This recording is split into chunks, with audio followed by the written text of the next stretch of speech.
Muraho yemwe, nyuma yo kwezi kurenga kw'ibiganiro bikomeye hagati ya Arsenal na Sporting Club de Portugal, rutahizamu Victor Gyokeres agiye kuba umukinnyi mushya wa Arsenal. Amakuru aturuka muri Standard Sport na Record Portugal yemeza ko impande zombi zamaze kumvikana ku masezerano agera kuri miliyoni 33 z'amayero, hakiyongeraho miliyoni 10 z'amayero mu nyongera zizashingira ku musaruro we muri Arsenal. Ibi byatumye transfer bimwe mu zihenze cyane Arsenal ikoze ku mwanya wa rutahizamu.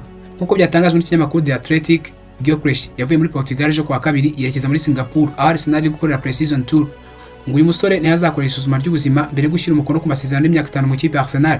Victor Gyokeres umyaka 26 yatsinze ibitego 43 mu mikino 50 yakiniye Sporting Club de Portugal umwaka ushize. Umwaka wa 2024 anatanga imipira 14 avuyemo ibitego, ibintu byatumye bamwe mu bakinnyi batanu batsinze ibitego byinshi ku mugabane w'Uburayi. Uyu munyaswede yageze muri Sporting Club de Portugal avuye muri Coventry City umwaka wa 2023 aguzwe miliyoni 20 z'amayero. Bivuze ko Sporting Club de Portugal izunguka hafi miliyoni 50 z'amayero. Uyu mukinnyi afite uburebure bwa metero 1 na santimetero 87, umuvuduko wa metero 34 ku isaha, ngo kandi afite ubushobozi bwo gukina neza ku myanya 3 yose y'imbere.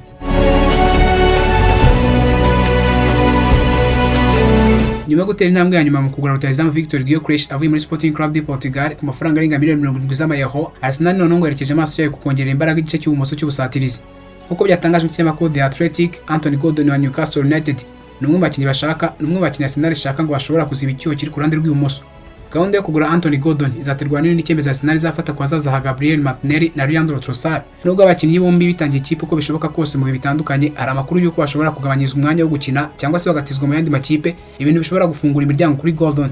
Arsenal ifite gahunda yo kwinjiza umukinnyi ukiri muto wihuta kandi ushobora guhangana no gutanga umusaruro mu mikino myinshi cyane ya UEFA Champions League n'imikino ya shampiyona.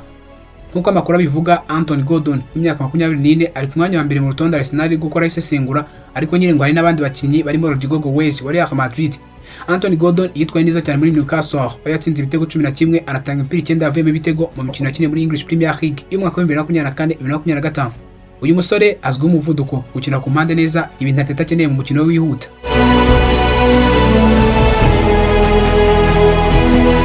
Nyuma y'ibihuha byari bimaze ibyumweru bivuga ko Hugo Ekitike yakerekeza, amakuru aturuka muri The Athletic na Fabrizio Romano ngo ejo hashize uyu musore yakoze ibizamini by'ubuzima mu kipe ya Liverpool de Corps. Ngo uyu rutahizamu mu myaka 22 agiye gutangazwa nk'umukinnyi mushya wa Liverpool de Corps. Ngo uyu musore Hugo Ekitike agiye gusinya Liverpool de Corps imyaka 6, bivuze ko azaguma kuri Anfield Road kugeza nibura mu mwaka wa 2030 nk'uko byatangajwe n'ibinyamakuru byo mu Bwongereza. Hugo Ekitike yitezweho kongera imbaraga mu busatirizi bw'ikipe ya RASFORD, cyane cyane nyuma y'amakuru avuga ko Mohamed Salah ashobora kwerekeza muri Arabia Saudite mu myaka iri imbere. Uyu musore ashobora gukina nka rutahizamu cyangwa se nk'umwataka ukina ku mpande, afite uburebure bwa metero 1 na santimetero 89, akabicyogajuru na mudahushwa ku mipira mu kirere cyane imbere y'izamu. Ekitike yatsinze ibitego 11 mu mikino 29. Ekitike yatsinze ibitego 11 mu mikino 28 yakiniye Eintracht Frankfurt nk'inizanyo ya Paris Saint-Germain muri iyi kipe umwaka w'imikino 2023-2024. Muri Paris Saint-Germain yagaragaye gake kubera umubare munini w'abakinnyi bakina imbere ifite, ariko nyine abasesenguzi bavuga ko afite ubushobozi buhambaye bwo kuba umukinnyi ukomeye muri English Premier League.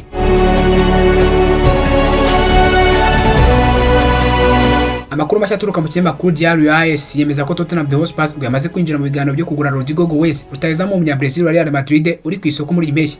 Perezida wa Tottenham Hotspur Daniel Levy arifuza kuganira na Madrid kugira ngo bagabanye igiciro Real Madrid ishaka kingana na miliyoni 90 z'amayero, kuko nyine ngo cyagora cyane Spurs. Amasezerano y'uyu mukinnyi muri Real Madrid azarangira mu mwaka wa 2028, ariko Real Madrid yiteguye kumurekura mu gihe nyine haboneka ikipe yiteguye kumutanga amafaranga Real Madrid ishaka. Rodrygo imyaka 24 yahuye n'ibibazo byo kubura umwanya wo gukina mu kipe ya Real Madrid mu mwaka ushize. Nubwo nyine ngo yatsinze ibitego 12 muri La Liga, ntabwo yigeze ahabwa umwanya uhagije mu gikombe cy'isi cy'amaklub, aho yakinnye iminota mike gusa, cyane cyane mu mikino y'irangiza. Ibi byatumye we n'abamuhagarariye batangira gushaka indi kipe yakwerekezamo akabona umwanya wo gukina. Ibi ngo nanone byatumye ahabwa uburenganzira n'ikipe ya Real Madrid bwo kuva kuri Santiago Bernabeu mbere y'uko isoko ry'igura n'igurisha rifunga. Nubwo amakipe nka Arsenal n'ikipe ya Chelsea Blues bari baragaragaje ko bamwifuza, ntabwo bigeze batangira ibiganiro hagati yabo na Real Madrid ku buryo bufatika. Tottenham Hotspur rero barimo kwihutira kubyaza amahirwe uwo mwanya wo kuba nyine bake babo batari barigeze bashyiramo imbaraga muri iyo gahunda. Uretse ko Rodrygo ashobora gukina nk'umwataka ku mpande zombi ndetse agakina na rutahizamu, Tottenham Hotspur imufite icyizere cy'uko yaba igisubizo cy'ihungabana ry'umusaruro wa Young Misan ndetse na Kulusevski.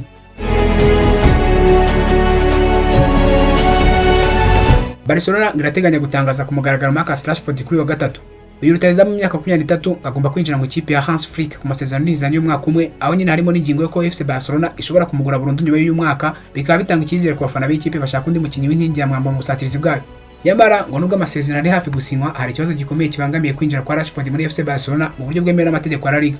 Nkuko byatangajwe n'ikinyamakuru Sky Sport, ikipe ya FC Barcelona ishobora kutabasha kumwandikisha abakinnyi bayo mbere y'uko shampiyona itangira ngo kubera ibibazo by'ubukungu bikomeje kuyikuma mu nkokora. Ibyo bibazo bishobora kuzamugiraho ingaruka mu bijyanye no kubona uruhushya rwo gukina, cyane cyane hashingiwe ku mabwiriza ya La Liga agenga igipimo cy'imishahara n'imikoreshereze y'ingengo y'imari.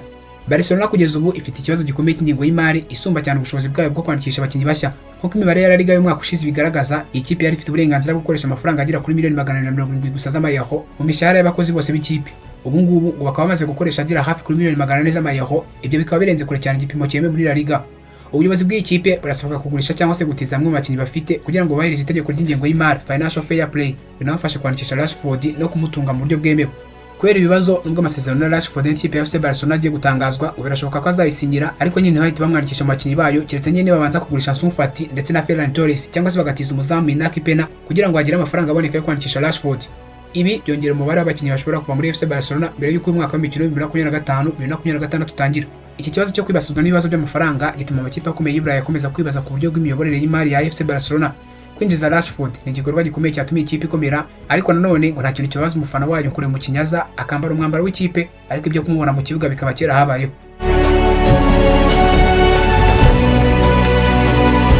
Nyuma yo gukoresha hafi miliyoni 142 z'amapawundi mu kugura Liam Delapa, Joao Pedro na Jamie Bueno Gitten, Chelsea da Bruce iracyari mu isoko ry'abakinnyi bashya. Noneho werekeje amaso kuri Xavi Simons, umukinnyi mpuzamahanga w'umuhorano ukina ikipe ya Leipzig. Nkuko byatangajwe n'ikinyamakuru Standard Sport ndetse na Fabrizio Romano, ikipe y'i Londres iri gukora iperereza ryimbitse ku buryo yabonamo Simons, nubwo Arsenal nayo yamaze kugaragaza ko imushaka. Xavi Simons w'imyaka 22 ni umwe mu bakinnyi b'abahanga bagezweho muri Bundesliga. Yakinnye imikino 32 muri shampiyona mu mwaka wa 2024-2025, atsinda ibitego 9, anatanga imipira 11 yavuyemo ibitego, ibintu byamugize inkingi ya mwamba muri Leipzig. Uyu musore ashobora gukina nk'umukinnyi wo hagati, abazwi nka attacking midfielder, agakina nk'umwataka uca ku ruhande cyangwa se agakina nka nimero 10, ibintu bihura neza n'uburyo umutoza Enzo Maresca ashaka ko Chelsea ikina. Ari Balta, umujyanama mu kugura no kugurisha abakinnyi bakomeye, niwe uri guhuza impande zombi ku bijyanye n'uyu mugambi. Uyu mugabo niwe wafashije Noni Madueke kuva muri Chelsea da Blues akayikiza muri Arsenal ku kiguzi cya miliyoni 52 z'amapawundi mu cyumweru gishize. Kuba barimo Balti bari muri iki gikorwa ngo biratanga icyizere ko ibiganiro bishobora gutanga umusaruro, nubwo hataratangazwa amafaranga Chelsea da Blues iteguye gutanga. Uretse abakinnyi bamaze kuza, Chelsea da Blues ngo iteguye no kwakira Gustavo Willian, rutahizamu mu myaka 18 ukomoka muri Parme, mbere y'uko shampiyona y'umwaka wa 2025-2026 itangira. Ibi byose ngo biragaragaza ko Chelsea da Blues iri gushyira imbaraga nyinshi mu kuzana abakinnyi bakiri bato bafite impano n'ubushobozi bwo guhangana.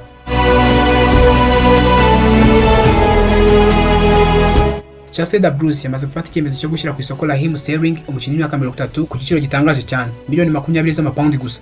Nkuko byemejwe n'umunyamakuru Ben Jacobs, ni ikipe y'i Londres iteguye gutandukana n'uyu mwataka wahoze ari inkingi ya mwamba mu ikipe ya Manchester City nyuma y'uko atanze umusaruro udahagije mu mwaka w'imikino ushize. Sterling yari yaratijwe mu ikipe ya Arsenal mu mwaka wa 2024-2025, ariko ntiyahiriwe n'uburyo Arsenal yakinaga ndetse n'imvune zamubereye imbogamizi. Yagaragaye mu mikino 17 gusa English Premier League, nta gitego na kimwe yatsinze, gusa atanze assist imwe, ibintu byateje urujijo kwa azaze mu ikipe ya Chelsea da Blues. Kuri ubu Sterling yamaze gusubira mu myitozo ya Chelsea da Blues ibanziriza sezo, ariko nyine ngo nta gahunda ihari yo kumushingiraho mu mishinga mishya y'umutoza Enzo Maresca. Amakipe nka Bayern Leverkusen mu Budage na Juventus Turin mu Butaliyani niyo yamaze kugaragaza inyota yo kumwegukana. Leverkusen yifuza umukino ushobora kuyifasha mu mikino ya UEFA Champions League, mu gihe Juventus Turin ikireye mu ataka ushobora guhita atanga umusaruro ako kanya. Uretse igiciro cyoroshye Chelsea da Blues yamushyiriyeho, Sterling ni umukinnyi umaze kugera kuri byinshi mu rugendo rwe rwa ruhago, kuko nyine amaze gukina imikino 78 mu ikipe y'igihugu y'Abongereza, anatsinda ibitego 20. Akana bamwe mu bakinnyi bafite ibikombe byinshi muri English Premier League yatwaranye n'ikipe ya Manchester City. Nkuko byatangajwe n'umunyamakuru Fabrizio Romano, Christophe Nkunku ashaka ikipe ya mu gihe gihagije cyo gukina, kuko nyine atishimiye kwicara ku ntebe y'abasimbura mu ikipe ya Chelsea da Blues nyuma y'uko agize ibibazo by'imvune mu mwaka wa mbere muri English Premier League mu mwaka wa 2023-2024. Ubameze neza, ariko nyine ngo kubona umwanya ubanza mu ikipe ya Chelsea da Blues ko bikomeje kumugora. Amakipe arimo AC Milan, Atletico Madrid na AS Monaco yatangiye kumwerekana nk'umukinnyi ushobora kubagirira akamaro, cyane cyane kuko nyine ngafite ubuhanga bwo gukina hagati ku mpande cyangwa se agakina nka false 9 akinishwa nimero 9.